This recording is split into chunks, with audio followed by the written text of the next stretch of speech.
Hi, this is Susan Matter again. I'm Director of Library Services at FVCC Library. And what I want to show you right now is probably the best database that we have for nursing articles. And again, databases are just big collections of scholarly journals, professional journals that have a higher level of credibility than something you might find off of the web, and this is probably where you're going to want to start when you are doing your research. So again, how to get to the library webpage, either Google FVCC Library and it will be the first thing that pops up, or you'll want to go to Campus Guide and then to Library and Learning Commons. So the thing that I want to show you is right here. If you go to Find, you'll be able to have a broad search here for lots of different things. You can search for just ebooks here. I already went over the research guides. This is where we're going to go today, to the databases A to Z, and we are going to look at the Cinahl database from EBSCO.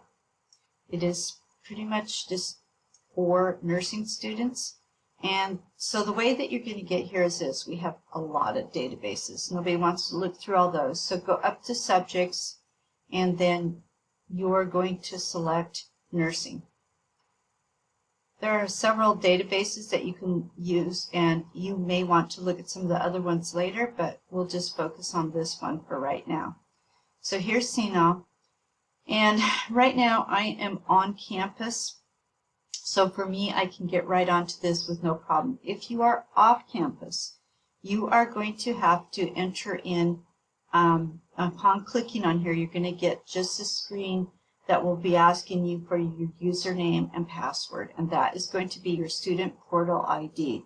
That is your first name, middle initial, last name, and then the letter, the word new in all caps, and then the 6 digits of your date of birth. And you probably may have already used that password and changed it, but it's whatever you set up for your password there.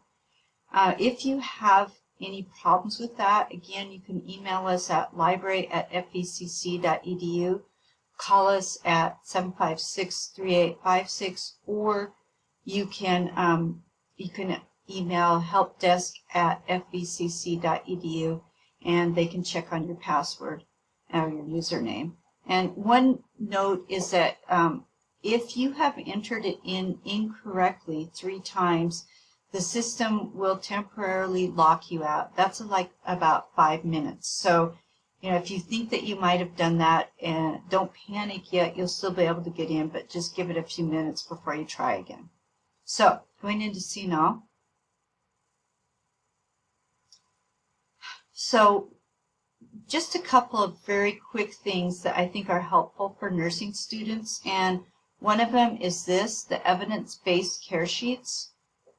And I like these because they are just short little sheets giving some ideas for evidence-based care, and I think they're especially good if you don't know a whole lot about something. So I'm just going to pick here head lice. We'll say search here, and we'll go ahead and go into this PDF, and I'll let you take a look at that. But yeah, here's giving you some ideas about what this is, what you can do. I don't know if this is useful, the coding matrix. And I kind of like this too, the different references.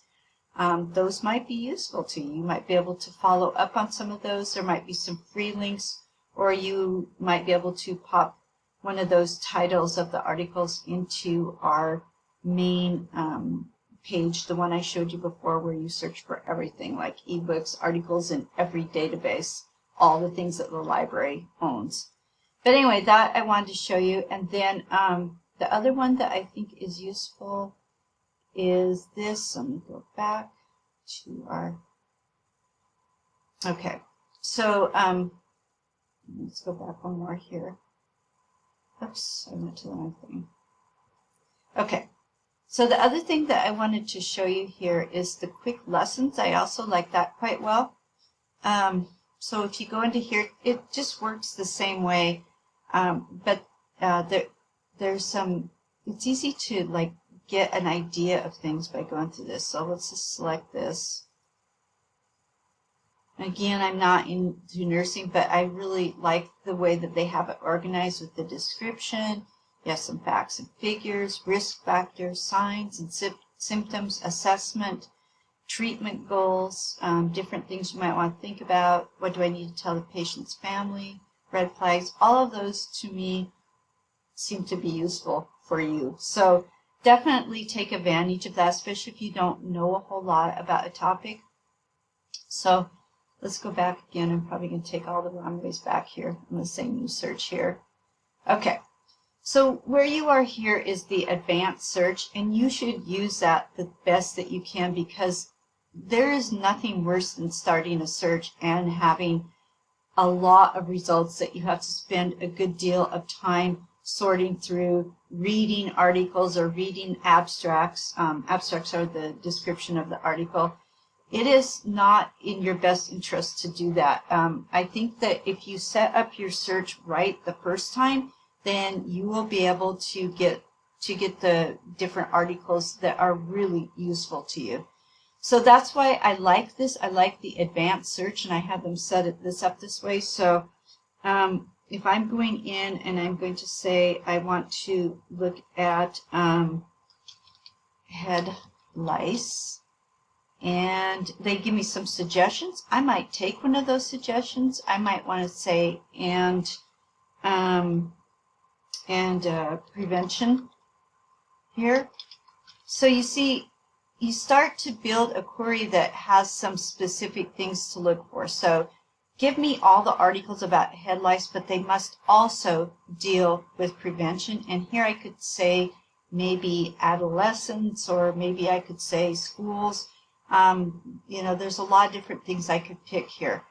That's the basic Boolean search that you really should start thinking about using.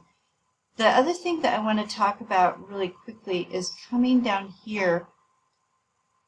And basically this is the same for all databases. This type of search is the same for all databases, and I would always recommend to you to use the advanced search as opposed to the basic search, because of the fact that you can really get some specific results. But coming down here, I like this too.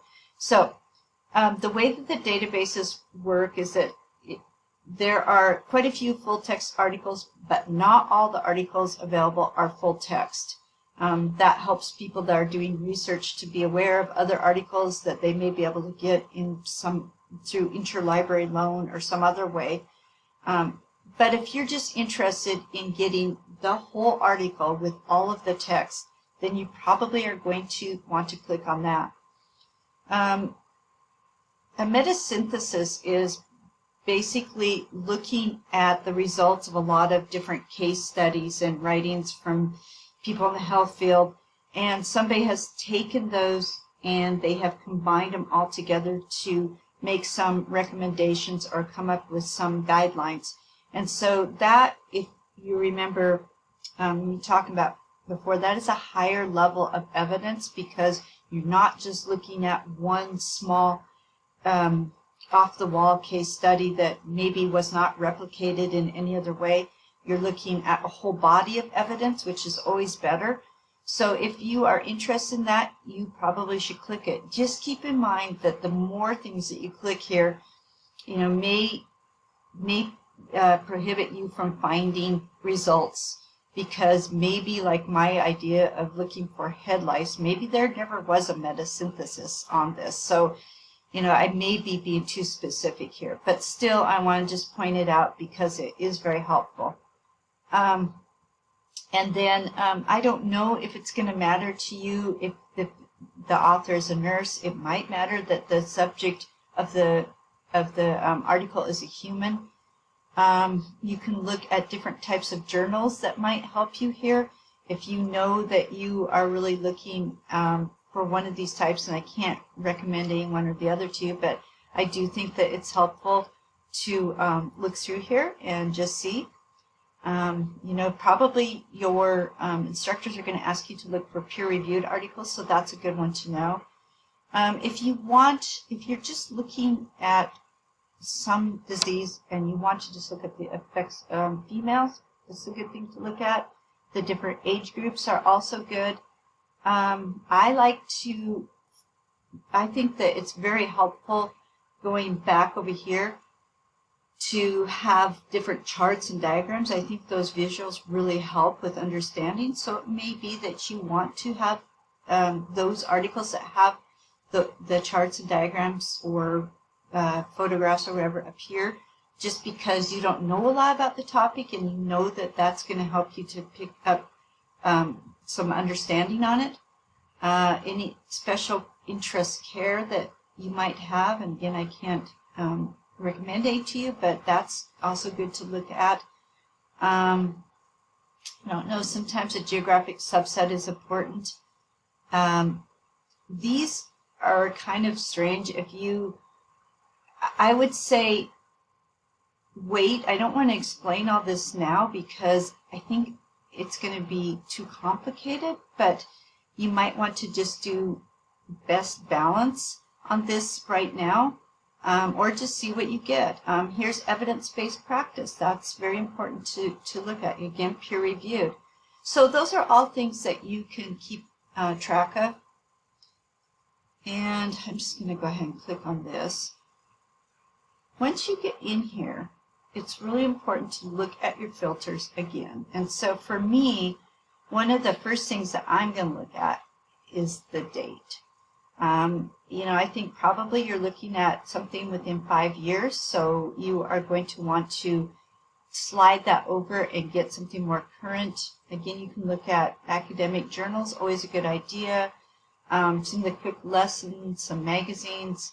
Again, you can look at different publications. We talked about that, and age and gender, geography. When you're looking through here, you want to, normally it looks like we have a lot of PDF full text, and that is what you want to choose. Sometimes we have an HTML, and that is not as useful. PDF full text is always going to give you the pictures, diagrams. It's an exact copy of the magazine article, in other words. So that's good to know. And I just want to say something. I'll go ahead and go into an article here. Let's try out maybe this one. Looks like it may be useful. And it's a good idea to look at those subjects in there also to figure out if those would be useful for further searches. But going into here, I just want to point out a couple of things because I'm running out of time. If you want to cite it, it's just over here at the side. One of the nice things I like about our databases, most of them allow you to save the article to Google Drive. That is a really good idea because by saving it to Google Drive, you'll have it to refer to later. You probably want to save quite a few of those, start organizing them, and then when you go to do your paper, you can see where they agreed on a certain point, and you can mention that in your paper. Say that so-and-so and so-and-so both agreed that this is the way that lice should be treated. So I would definitely recommend setting this up with your Google password. And the other thing I want to say really quickly is this, that if you do like an article, it's always a good idea to look at what references did they use. You know, what studies did they look at? We call this pearl mining, and it's a great way to find other resources. So definitely take advantage of that. And again, all databases do this. It's not a problem. And I'm trying to think if there's anything else. You can download the PDF. Let me go back over here. And there's way more that I want to tell you, but I could see I'm running out of time. So again, if you need help, I would say you need to go ahead and make an appointment, do a Zoom meeting. We can do it in person, wherever works out best. And again, where was I? I was at the library, and I went into Find, and I went into Databases A to Z, and then I selected the nursing databases. Thank you. Bye.